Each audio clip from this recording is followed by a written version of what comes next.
In this multiple choice question from the given option, they are directing us to specify the correct option, specifying the higher capacity or the planaria. For this, we are avoiding the wrong option to specify the correct option.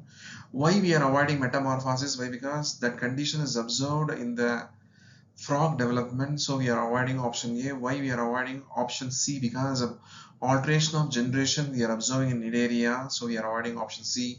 Why we are avoiding option D? Why? Because bioluminescence property we are observing Ctenophora but not in planaria, so we are avoiding option A, C and D, and we are choosing option B. Why? Because the regeneration capacity of the planaria is maximum, so that it is in a position to multiply or duplicate in multiple number in short span. So we are choosing option B as the correct answer to secure 4 mark.